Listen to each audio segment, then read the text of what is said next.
How's your heart today? Some kinds of tiredness are hard to explain because nothing looks broken from the outside. The dishes get washed, the calls get returned, the deadlines get met, and somehow your body still moves through the day like it is carrying a weight you cannot quite name. Tonight's letters are for anyone who has been saying, "I'm just tired," because that answer feels easier than opening the whole drawer underneath it. Sometimes we are not exhausted by one big thing. Sometimes we are worn down by being needed, by being steady, and by carrying feelings that never get spoken at full volume. If that kind of tiredness has been sitting quietly beside you lately, I hope these words make it feel a little less lonely. Letter 1. The first time I understood my tiredness, I was wiping down my mother's kitchen counter after dinner. It was a Tuesday, which meant I had driven over after work, because my father had a follow-up appointment, and my mother still gets nervous about forms, prescriptions, and anything written in very small print. I had stopped at the pharmacy on the way, picked up fruit because my mother said she was trying to eat lighter, and answered 2 work emails in the parking lot before I even went inside. None of that felt dramatic. It just felt like my normal life. Dinner was simple. Soup, rice, steamed fish, the usual questions. How was traffic? Are you sleeping enough? My father asked if I could help him look at an insurance letter after we ate. My younger brother texted the family chat halfway through dinner asking if anyone had reminded our aunt about her blood test. My mother said, "Can you check that for me later?" And I said yes without thinking, because I almost always do. After the dishes, she went upstairs to fold laundry. My father was in the living room rereading the same page of a newspaper article he didn't really understand but didn't want to admit that he needed help with. I stayed in the kitchen alone for a minute, one hand resting on the counter, and I felt so tired that it scared me. Not sleepy, not sick, just tired in a way that made the whole room feel slightly too bright. For months I had been telling people that work was draining me, but standing in that kitchen, I knew work was only one part of it. The truer thing was harder to say. I had become the person in my family who quietly held too many things together.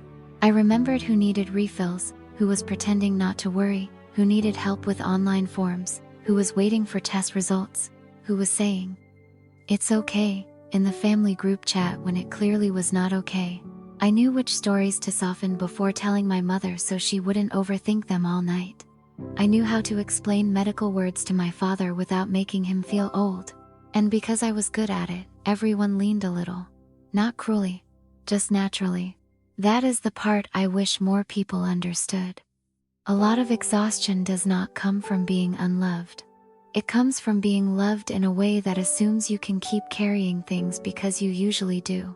When my father walked in, he found me still standing there with the cloth in my hand. He said, "Leave that. Sit down." I laughed and told him I was fine. He looked at me for half a second longer than usual and said, "You've been saying that since you got here." I don't know why that line almost made me cry. Maybe because he noticed. Maybe because I had gotten so used to being the one who notices everyone else that I forgot how relieving it feels when somebody notices you. I sat at the table, and he pulled out the chair across from me with the insurance letter in his hand. Instead of asking about the form, he said, "You know you don't have to come every time we need help, right?" I said, "If I don't, things pile up." He nodded and replied, "Things pile up on you too." That sentence stayed with me all week. I drove home later than I meant to, with leftovers on the passenger seat and the radio off, thinking about how tiredness can build out of love that slowly turns into role, daughter, organizer, reminder, interpreter. The reliable one, the one who remembers.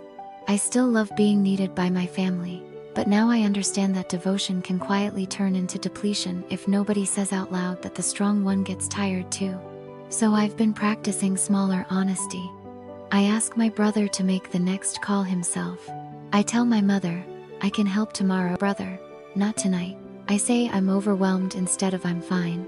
Nothing has fallen apart because of it. These days, when I say I'm tired, I try to listen more carefully. Sometimes it means I need sleep, and sometimes it means I need somebody else to remember a few things for a while. Post-transition. Some people get tired because life is loud. Some people get tired because they have been quietly absorbing too much for too long.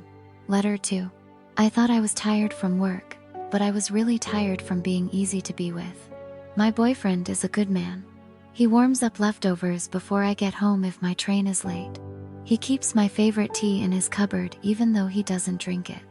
He notices when I am cold before I admit it. There is care in our relationship. There always has been. But for almost a year, I kept coming home feeling like my body had already used up all its language by the time I reached him. I would drop my bag by the door, lean against the counter, and say some version of the same sentence. Long day. He'd nod, kiss my forehead, ask if I wanted dinner now or later. We would eat, and the evening would pass in a way that looked peaceful from the outside. Nothing was wrong enough to confront. That was exactly the problem. One Wednesday night, after a work presentation that went well but somehow left me feeling emptier than before, I came home and found him stirring pasta sauce in the kitchen. He smiled, asked how it went, and I gave him my usual edited version. Fine. Just tiring. He said, "You want to talk about it?" And I answered, "There's not much to say." After dinner, we sat on the couch with the lamp on low. He was reading something on his phone. I was staring at the credits of a show we had finished 20 minutes earlier because neither of us had bothered to choose the next episode. The apartment was quiet in that safe domestic way I thought I wanted. And still, I could feel tiredness moving through me like water through fabric, soaking deeper than I knew how to explain. Then he asked, "Do you want tea, or do you want me to take care of you for a minute?" I turned toward him and cried so quickly it embarrassed me. Not because the question was dramatic, because it was precise. It reached past the neat little sentence I had been hiding inside all year. "I'm just tired." It moved past the practical and landed exactly where I had been going unseen, mostly by myself. He put his phone down right away and asked, "Hey, what happened?" And the honest answer was that nothing had just happened. I was just tired of translating my needs into smaller forms before bringing them into the room. I was tired of answering, "I'm fine," when what I meant was, "I don't want to decide anything tonight." Tired of saying "long day," when what I meant was, "I feel emotionally rubbed raw by being agreeable for 8 straight hours." Tired of saying, "It's okay," when what I meant was, "Please notice that something in me is folding in." I think I learned very early that being easy to love makes life smoother.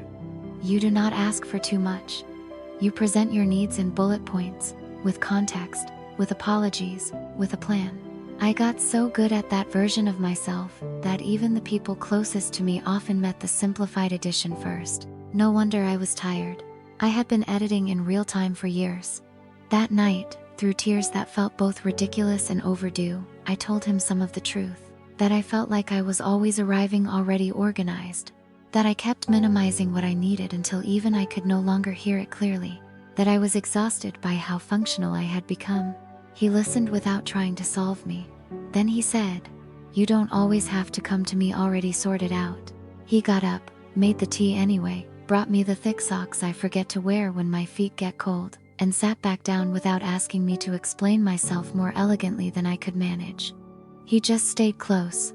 What changed after that was not that I stopped getting tired. It was that I started hearing what my tiredness had been trying to say. I wasn't only overworked. I was underexpressed. I was carrying whole emotional paragraphs and handing the people I loved only titles. Now I try to speak one sentence more honestly than I used to. "I need gentleness tonight. I don't want advice yet. Can you stay near me while I figure out what I'm feeling?" These are small sentences, but they have changed the texture of my life. Sometimes rest is not sleep. Sometimes rest is finally being received without first becoming easier to hold. Host transition. There is a kind of exhaustion that comes from doing too much. And there is another kind that comes from hiding too much of yourself while you do it. Letter 3. I thought I was of the move, but I was really tired because I had been saying goodbye in small ways for too long.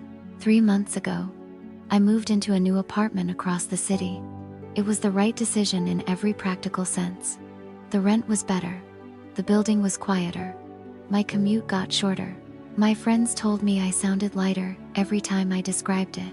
Fresh start, they said, and I smiled because I wanted that to be true.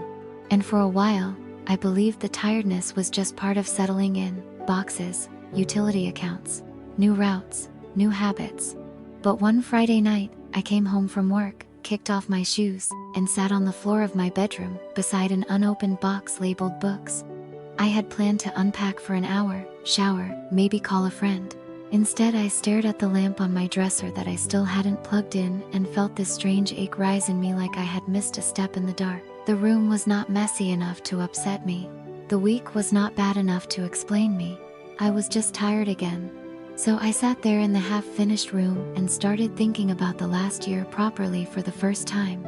About the friend I used to see twice a week, who now lives 40 minutes farther away, which in adult life is the difference between spontaneous and scheduled. About the cafe near my old apartment where the woman at the counter knew my order before I spoke. About the version of my ex and me that still exists in tiny habits I carried here without meaning to. About how many times I had said, "It's all good," after things ended, moved, changed, or thinned out, simply because none of it had ended in a way dramatic enough to justify grief. That was the first time it hit me. I was not only tired from the present, I was tired from all the small goodbyes I had been too efficient to name. I walked into the kitchen to make tea and found, at the bottom of a drawer, the blue mug my closest friend gave me years ago after my first serious breakup. She had shown up at my old apartment with pastries, sat cross-legged on my floor, and said, "You don't have to sound okay for me."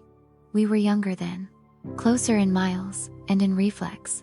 Now we still love each other, but we arrange our friendship through calendars and the phrase, "Let's find a day soon," which sounds caring and vague at the same time. Holding that mug in my new kitchen, I missed her in a way that had very little to do with distance and everything to do with timing. I missed the version of life where comfort was closer.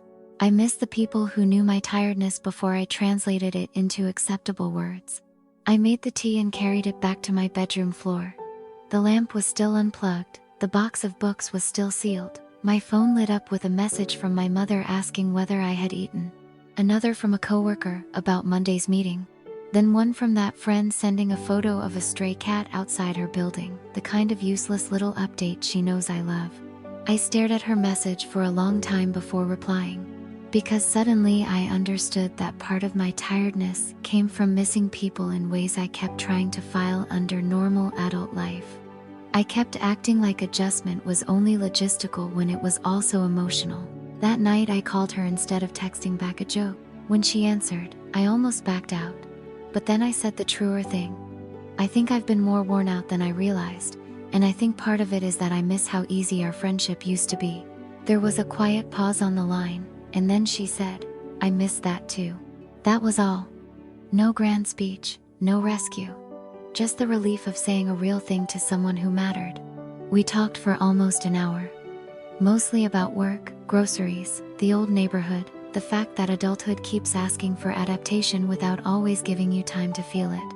When we hung up, nothing in my room had changed. The box was still closed. The lamp was still dark. But I didn't feel as stranded inside my own tiredness anymore. I plugged the lamp in after that, not because the conversation fixed everything, because I finally understood what I was carrying. These days, when I feel that same foggy exhaustion settle in, I ask myself a gentler question than I used to. Not, what is wrong with me? But, what have I been losing, missing, swallowing, or adjusting to without giving it language? Usually the answer is not dramatic, but it is real enough to deserve kindness. I spent so long believing tiredness had to be earned by visible hardship. Now I know you can be worn down by love, by distance, by competence, by change, by all the quiet forms of endurance nobody thinks to measure. If I could send one sentence back to the version of me sitting on that floor, it would be this: you are not weak for feeling tired before life looks hard enough to explain it. You are just human enough to feel what the day could not hold anymore. Host closing. Maybe that is why some tiredness feels so confusing. It is not always attached to one moment we can point to and explain neatly. Sometimes it is built from being responsible, accommodating, resilient, adaptable, and emotionally edited for so long that the body finally asks us to stop calling it nothing. If these letters felt familiar, I hope they gave you something gentler than self-judgment. You may not need a perfect explanation tonight. You may only need to admit that your tiredness is real, that it has a story, and that you deserve care before you run out. And if you needed somewhere quiet to hear that, I'm glad you found your way here tonight.